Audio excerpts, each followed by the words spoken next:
My dad has always explained it in a way where basically he says, like, whenever you're feeling sad, whenever you're feeling anxious, anything like that, you can always pick up your instrument and play, and it just kind of goes away. And that's always kind of stuck with me because it's so true. Like, it's just like, it's a way to kind of get away, right? And in a healthy manner.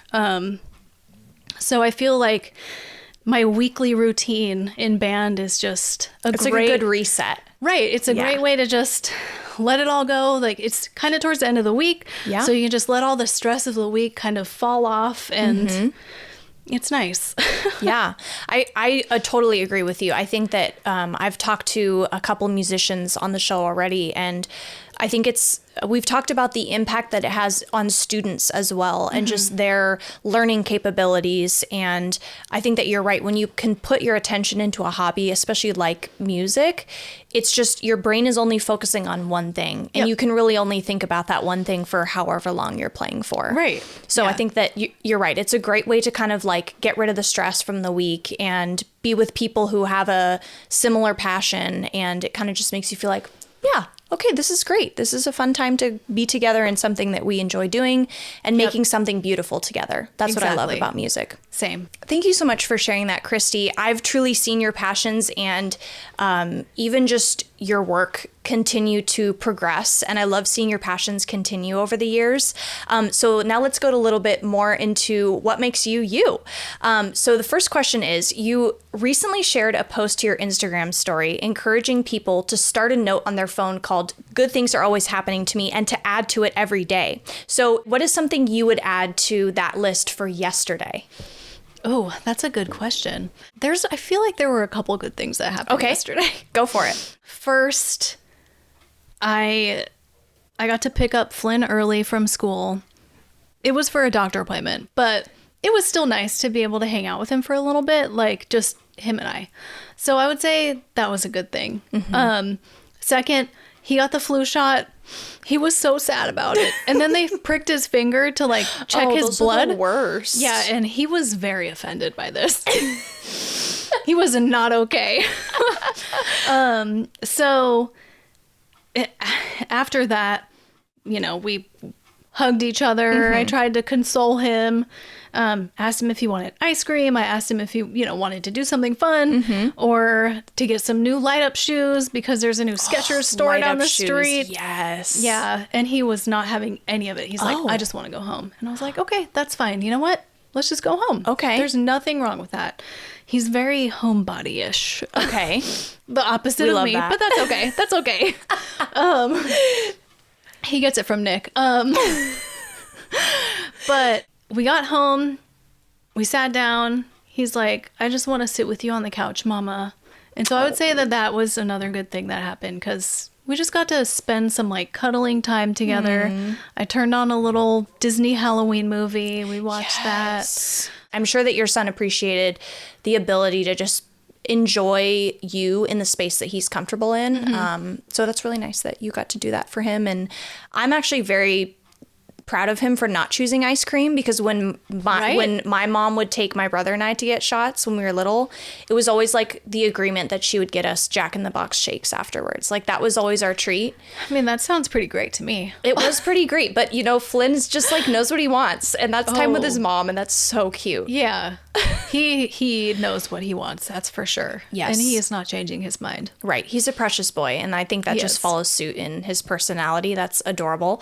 Now, Christy, we had met, like we mentioned earlier, by playing instruments together, and you are also a talented flautist, musician. Is that how you say it? Flautist? It's actually, you can say it both ways. You can say it both ways. I've looked it up because I'm like, what is it? Flautist kind of just sounds more fun to say. It's fancier, right? It is fancier, yes. And you play piccolo as well. So you play flute in the Pacific Coast Concert Band. How did you get started with music? I know you mentioned your dad's kind of had a past in your music passion. So how did you get started in that? And what does it mean to you to continue playing in the band? Yeah, that's both really great questions. My dad has been playing guitar since I think he said he started when he was 28. And he He is a phenomenal guitar player. Okay. Don't let him fool you. He'll tell you he's a hack. I'm like, stop. You're really good. He's so ridiculous. But it's fun because he's always striving to be better, which is cool. I love that he has a true passion for music. Every day growing up, he'd be out in the garage practicing for like 2 to 3 hours. Wow. Every day. He still does.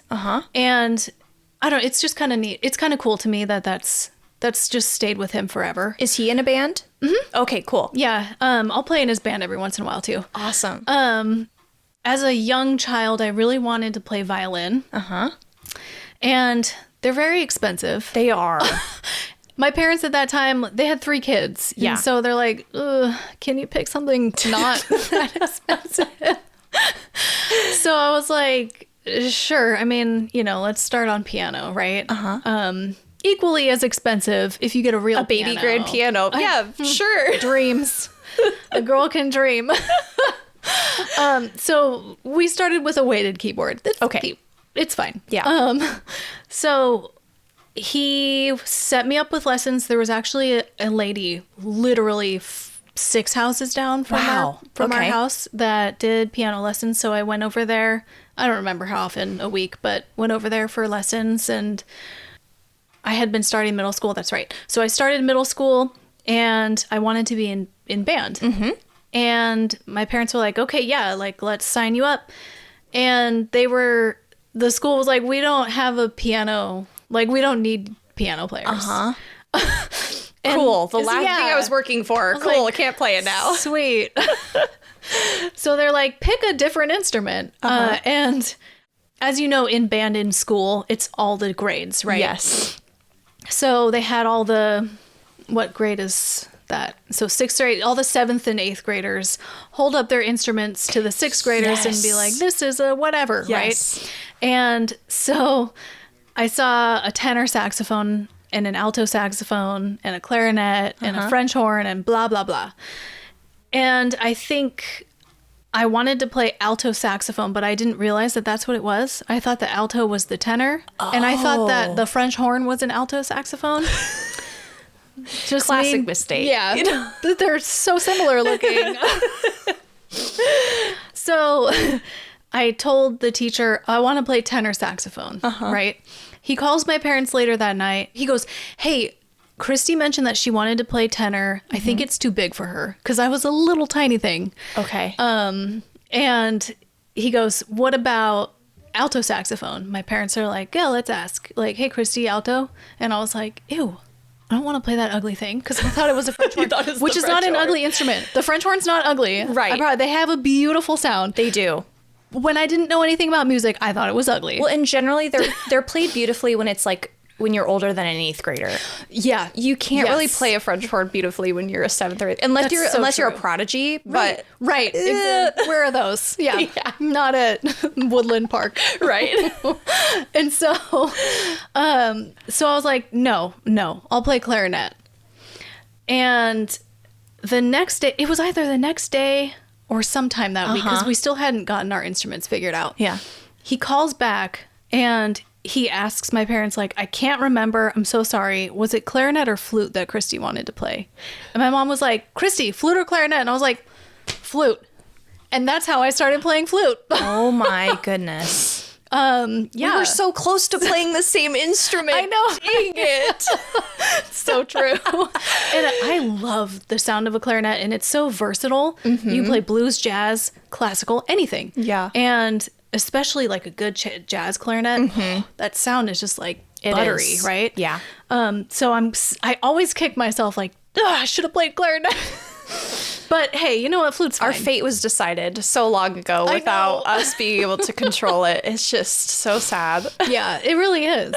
Well, someday I can teach you how to play clarinet, maybe. And then I'm excited. I'll buy my own reeds. Okay. Yeah. We won't have to share. You know, I would share with you, Christy. If you're willing to share with me, I would share with you. I would. Yeah.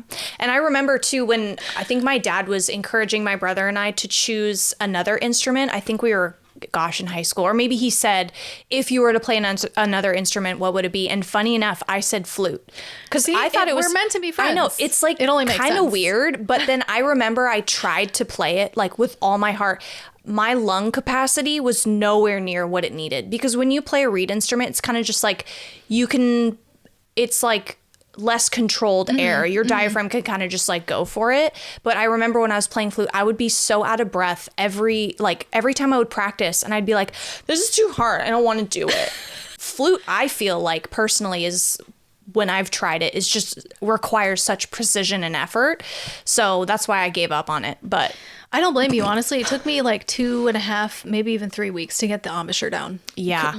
Like as a child, you can't get a sound out of a flute. Right. It's so hard. It is. So I don't know how I didn't give up, but I didn't.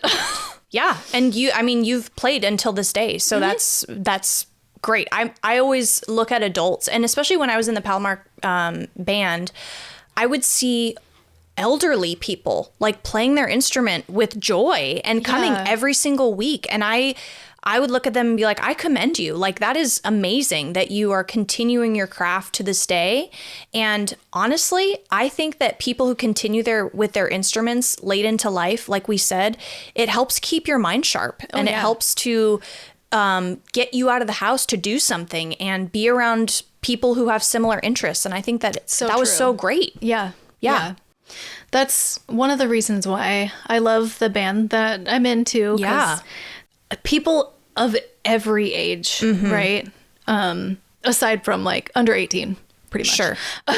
But it's refreshing to know that you can find a commonality with people that are way older than you or even way younger than you. Yeah. By just having this one thing in common, and it's music. Yep. And that can really spark some really cool friendships. And I feel like a lot of the flute players in our section are a little older than I am, and some significantly older than I am, but I love all of them. They're all so great. Yeah. When I was pregnant with Flynn, they held a baby shower for me. It was oh my gosh, the most precious thing ever. Like I just felt so loved.